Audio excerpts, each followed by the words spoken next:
Silakan, Saya ini belum mau pakai seragam sekolah ya Pak. Oke. Jadi gini, kenapa anak tidak mau memakai seragam sekolah? Itu kita mesti lihat dari berbagai faktor. Jadi totalnya sebenarnya ada 5 faktor yang harus saya perhatikan. Tapi yang pertama adalah namanya faktor sensori.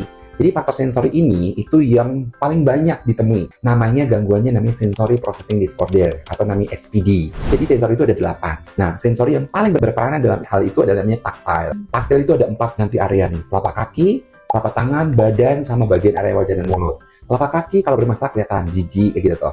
Badan kalau bermasalah tadi salah satunya adalah tidak suka memakai baju seragam, tidak suka memakai baju yang berbeda, teksturnya agak kasar gitu, nggak suka pakai label baju, nah kayak gitu. Itu faktor yang pertama. Solusinya adalah nanti ada namanya terapi sensori integrasi. Jadi nanti di sensor integrasi itu akan dimatangkan sensori-sensorinya, di brushing, hugging, ada nanti rolling gitu. Itu yang pertama. Yang kedua adalah faktor psikologis dan emosional. Jadi gini, ada beberapa kasus yang dia itu sebenarnya kecemasan terhadap sekolah. Terutama perbedaan jumping level ya Maya, dari TK ke SD gitu. Ya, TK kan bermain-main tuh. Nah, begitu di SD kan duduk tenang, terus harus lipat tangan, harus dengerin guru, harus nulis, nah kayak gitu. Tingkat kecemasan itu di bawah dan berasumsi bahwa gue pakai sekolah, berarti pakai seragam sekolah, berarti sekolah nih gitu. Nah, itu yang nanti akan berpengaruh pada ketidakmauan pada memakai baju sekolah. Nah, itu adalah faktor psikologis dan emosional.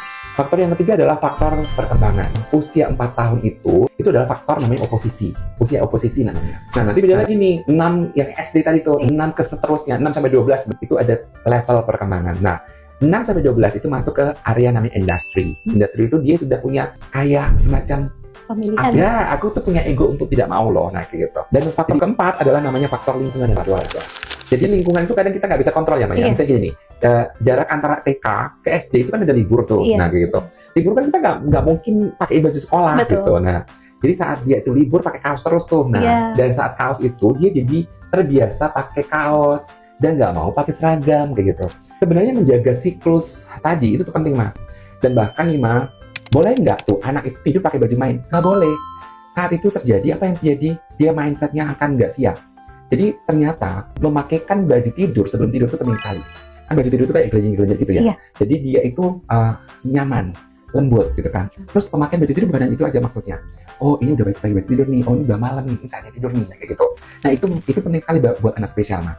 Nah, termasuk tadi pembedaan tekstur tadi itu akan membantu untuk tadi memakai baju seragam yang mungkin teksturnya agak-agak kasar. Nah, faktor kelima itu adalah faktor medis. Jadi nanti dokter akan periksa tuh seluruh tubuhnya tuh, Ma. Sampai ke sini-sini ada ruam nggak, kayak gitu, ada eksim nggak, kayak gitu tuh. Itu penting. Jadi makanya kenapa kalau anak tidak mau memakai baju seragam, kita harus assess dari 5 faktor tadi. Gitu, Ma. Sudah jelas, Ma? Cukup Pak. Oke, baik. Terima kasih Pak. Terima kasih kembali.